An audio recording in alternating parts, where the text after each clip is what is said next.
Thanks for joining us today. I'm Tess Diaz, executive producer of Domain Sherpa.com, and this is the Domain Sherpa Review. This is a show where we get into the minds of successful domain name investors using real examples so we can learn strategies and tactics to become better investors ourselves. We have 3 segments to the review. We'll start off learning what the Sherpas recently bought or sold. Next, we'll discuss in value an investor-submitted domain name portfolio. And finally, we'll preview some names going to auction soon at namejet.com and whether the Sherpas think they're a good investment opportunity for you. Joining us today on the Domain Sherpa Review are 3 industry thought leaders. We are delighted to have back, as usual, Shane Cultra of DSAD. Hello, Shane. How are you doing today? Great, glad to have you. And Branden Pollock of Legal Brand Marketing. Hello, Branden. Hey, kids. And super excited, first-time panelist, long-time industry Sherpa, Kate Buckley of Buckley Media. Hello, Kate. Hey, Tess. Happy to be here.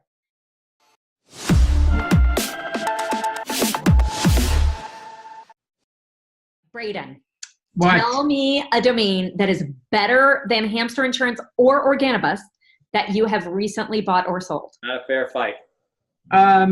Okay, so let's see. Gotta be something interesting. I sold a name a couple of months ago that has been announced, but I don't suppose you guys would remember it. It was announced. Is it a oneletter.org? No, it's not. No, it's a oneword.com. So we can talk about that one. Or I just yesterday leased a name, a smaller name that hasn't been announced anywhere because it's just a lease. So Can you talk about that name? or we can do both. Ooh la la. I wish this were Facebook Live and our Sherpa network could vote. I want to hear about the lease and how the lease got structured. I vote for lease. Kate? Sounds good. Okay. She don't care. She doesn't care. I don't. She just knows you're going to be fascinating. Actually, I really wanted to hear about both, if I'm being honest. Okay. Okay, I can do them both quickly. So I sold surround.com.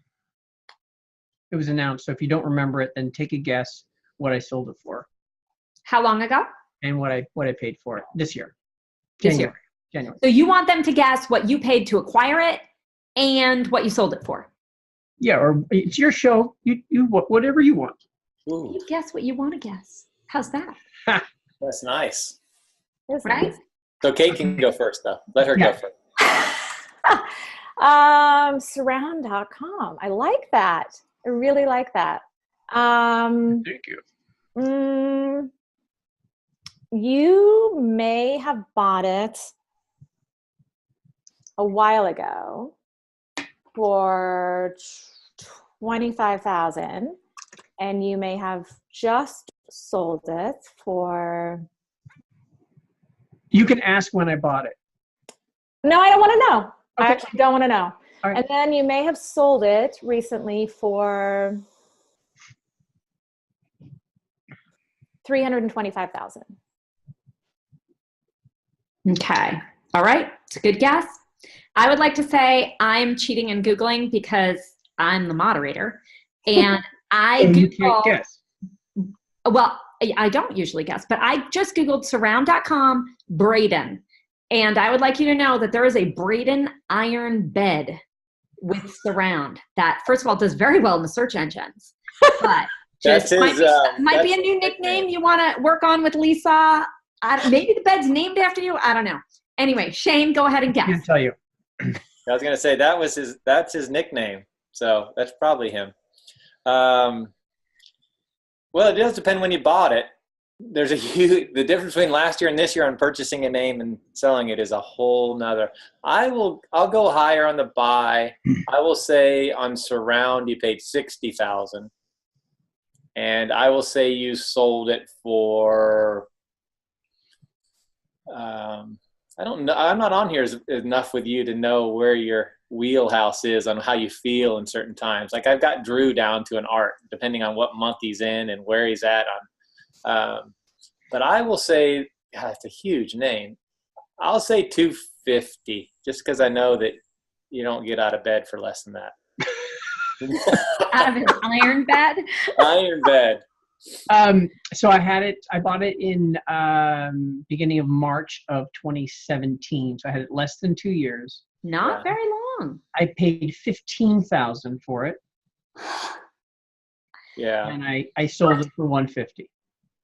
Yeah. Well, if you get it for 15, then 150 correlates much it's better. Fine. Yeah. So I don't think it was a 250 or 350 name, because it's kind of an oddball name, right? So you can't just name a product, because it's not a thing, right? So you can't name a product.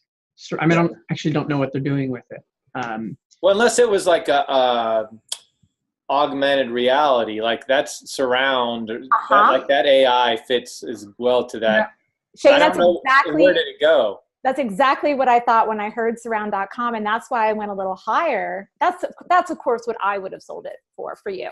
Well, because you're prettier than I am. Here we go again. And we're gonna close it. You're right. Oh, exactly. For all those that don't know, this is an inside joke about people always accuse her of being pretty. That's why she can sell names, which is, of course, is totally ridiculous. Yeah. All right. So the other name. Wait. You don't get to go to the next name yet. So surround.com is being used. It says we are building a better music economy, open and shared, by championing the artists and their intellectual property. I love Surround and how positive it is, upbuilding, empowering. But you're right, it's difficult to be a product or service. Surround sound was something I had thought of. Okay. What really catches my ear is that you sold it without knowing who they were or what they intended to do with that. Is that typical for you? Yeah. I mean, it's not, sometimes I know, sometimes I don't. If I can identify who the buyer is and what they do, then I can figure it out. But, this was a startup, so I didn't know what the guy was doing. So I couldn't figure it out. I knew what I wanted for the name. Mm-hmm. And look, at the end of the day, my price is my price, and whatever you want to do with it, I don't care. Like most people, they've got their startup, or they've got a blog, or they've got whatever it is, and they can't afford it. They want a $350,000 name, or they want $1 million name, but they're like, but this is perfect for my whatever. What? That's not relevant to me. Yeah, it doesn't matter. Mm-hmm. Yeah, good to know. And I think a lot of companies, more often corporations than startups, have a real fear of revealing themselves in the purchase process, that they think that will affect the price. And there may be times when that does, particularly like if they've already gotten trademarks in 24 countries and haven't thought of buying the domain yet. And they're heavily invested into it. But most of the time, the price is just the price. I mean, this is what upsets me is people they talk about the school kids pretending to be school kids or pretending to be this or that. You're the seller. Don't worry about who the other side is. You have a price, and if you're happy with what you get, don't kick yourself later if Microsoft bought it. That's your own fault, because if you change prices based on the guy, there's a reason they became the school kid, because they think you're more likely to change your price based on who you sell it to. Just get rid of that. Who cares? I don't care. I'll insert whatever that name is at the top. I don't really care. I have a price, and if I am happy with it, then I'm happy with it. It's irregardless of what they're going to use it for, unless it's a company that says I'm a startup and I can't afford to pay for the name. Then we can get into a little bit more detail about who you are, and maybe I can be part of your company percentage. Then we're in a different realm. Once we start with payment plan. Yeah. And I think too, as more people on both sides of the table understand from places like Domain Sherpa that there are, comparable sales, that there's a market, there are daily fluctuations, whether it's in acronyms, brandables, oneword.coms, that there are actual market trends. And when we see like reports from escrow.com and other parties that really helps, I think, the industry as a whole and creates a trust between buyers and sellers to know where these prices are coming from.